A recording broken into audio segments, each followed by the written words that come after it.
खट्टर साहेब, BJP, Purvanchal मोर्चा। मनोहर लाल खट्टर जी आपके बीच है, एक बार जोरदार तालियों से। और हम अपने संस्कृति के अनुसार मंच की व्यवस्था को बनाइए। पूर्वांचल मोर्चा के जो भी कार्यकर्ता है, मेरा निवेदन है कि आप लोग मंच की व्यवस्था को बनाइए। ये लोग हैं देश को तोड़ते थे। कैसे?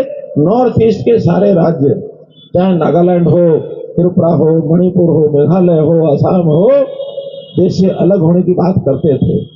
वहां कोई चले जाते थे हम जैसे लोग, तो वो कहते थे यू इंडियंस, अपने आप को इंडियन नहीं कहते थे। लेकिन मोदी जी ने, अमित शाह जी ने सैकड़ों बार जाकर के लोगों को समझा करके उनके मन में देशभक्ति का भाव भरा। आज जी स्वागत कर दीजिए आप सब। जिताने का हौसला हम लोग रखते हैं। अब मैं आप लोगों के बदले हमें पूरा विश्वास है, आप दोनों हाथ से तालियां। बुराड़ी के इस सम्मेलन में, इस सभा में, यहाँ आम आदमी पार्टी के कई दिग्गज इस समय बीजेपी ज्वाइन कर रहे हैं। सांसद मनोज तिवारी इस समय मंच पे मौजूद हैं। मनोहर लाल खट्टर जी इस समय मंच में मौजूद हैं। उनकी उपस्थिति में यह कार्य हो रहा है और साथ ही साथ पूनम चौहान जिला अध्यक्ष, वो सभी को यहाँ पे बीजेपी का पटका पहना के उनको बीजेपी ज्वाइन करा रही है। बड़ी संख्या में लोग यहाँ पे, ये देखिए, बड़ी संख्या में लोग यहाँ बीजेपी ज्वाइन कर रहे हैं। और ये एक के बाद एक कांग्रेस और आम आदमी पार्टी को झटका है। संजीव झा जो इस इलाके के विधायक आते हैं, उनसे नाराज लोग बीजेपी ज्वाइन कर रहे हैं। और आम आदमी पार्टी के लिए ये बहुत बड़ा झटका है कि यहाँ करीब 2 दर्जन से ज्यादा आम आदमी पार्टी के नेता, मंडल अध्यक्ष, कार्यकर्ता और सभी गणमान्य व्यक्ति इस समय आम आदमी छोड़ के बीजेपी ज्वाइन कर रहे हैं। ये बहुत बड़ी खबर है बुराड़ी से, जहां इस मंच पे मनोहर लाल खट्टर इस समय, उनकी उपस्थिति में, सांसद मनोज तिवारी की उपस्थिति में, यहाँ पूनम चौहान सभी लोगों को बीजेपी का पटका पहना के, गणेश जोशी जो कि उत्तराखंड में मंत्री हैं, वो भी इस समय इस मंच पर मौजूद हैं। और यहाँ पे इस समय इन सभी को, आम आदमी पार्टी के कार्यकर्ताओं को, नेताओं को, सभी को बीजेपी ज्वाइन कराई गई है। और बहुत बड़ा झटका ये बुराड़ी से आम आदमी पार्टी को झेल रहे थे, वो थी धारा 370। नेहरू जी ने लागू किया उसको। हमने बहुत आवाज उठाई। इतने साल आवाज उठाने के बाद कांग्रेस के लोग हमको डराते रहे कि 370 हटाओगे तो खून की नदियां बह जाएंगी, गृह युद्ध हो जाएगा। लेकिन हमारे नरेंद्र मोदी जी, अमित शाह जी की जोड़ी ने एक दिन एक लाइन में लिखा, धारा 370 समाप्त, निष्प्रभावी। किसी को खरोंच आई? कोई खरोंच आई किसी को? नहीं आई। और आज जम्मू कश्मीर भी वैसा ही प्रांत है जैसे हरियाणा प्रांत है, जैसे दिल्ली प्रांत। दिल्ली तो फिर भी अलग उस प्रकार का प्रांत नहीं है, लेकिन हरियाणा है हमारा। नहीं, उन्होंने जो सबसे महत्वपूर्ण बात कही कि हम और मनोज मिलकर के बुराड़ी की दुर्दशा को दूर करने के लिए काम करेंगे, ये बहुत इम्पोर्टेंट है। और मैं बुराड़ी और अपनी लोकसभा के लोगों को विश्वास दिलाता हूं, मनोहर लाल खट्टर जी वो नेता हैं जो मुख्यमंत्री रहते हुए बोले कि अब किसी और को मौका दिया जाए। आज उन्होंने ये बात कही क्योंकि नरेंद्र मोदी जी ने हमें बुला लिया है। अब नरेंद्र मोदी जी अगर किसी को मुख्यमंत्री पद से बोलते हैं अब तुम मेरे पास आओ, और वो कहता है कि मैं मनोज तिवारी के साथ मिलकर के इस क्षेत्र की चीज़ों को ठीक करूंगा, तो आज मेरा बल चौगुना हो गया है, मेरा बल 4 गुना हो गया है। मेरा एक सपना है, हमारा सपना है ग्रेटर नोएडा जैसा अपनी बुराड़ी को बनाना, और ये संभव है। बुराड़ी एक ऐसी जगह है जहां अभी भी डेवलपमेंट की बहुत सारी गुंजाइश है। जमुना जी जहां से बहती हैं और जमुना जी के किनारे के लैंड को एक बहुत बड़ी योजना के साथ हम डेवलप कर सकते हैं।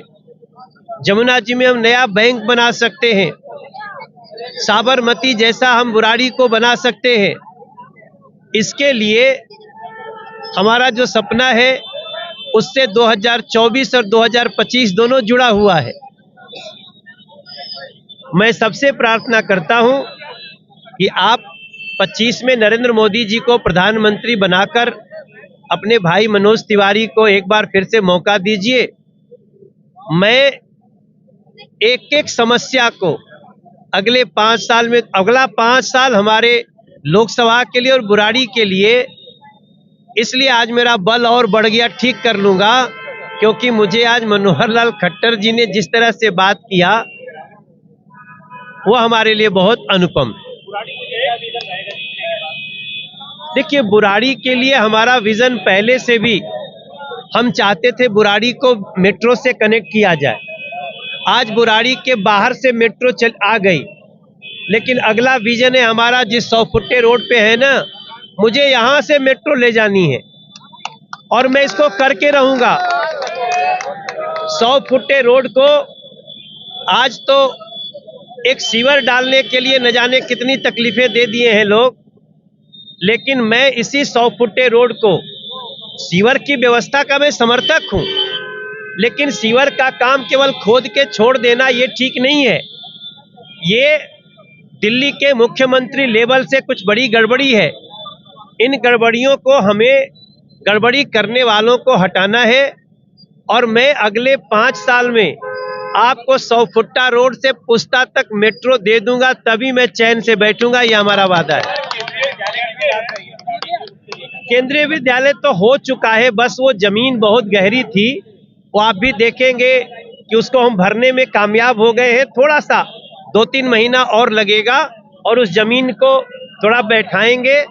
मैं एक सेंट्रल स्कूल तो अपने क्षेत्र में शुरू कर दिया, दूसरा बिल्डिंग बनने जा रही है बुराड़ी का सेंट्रल स्कूल।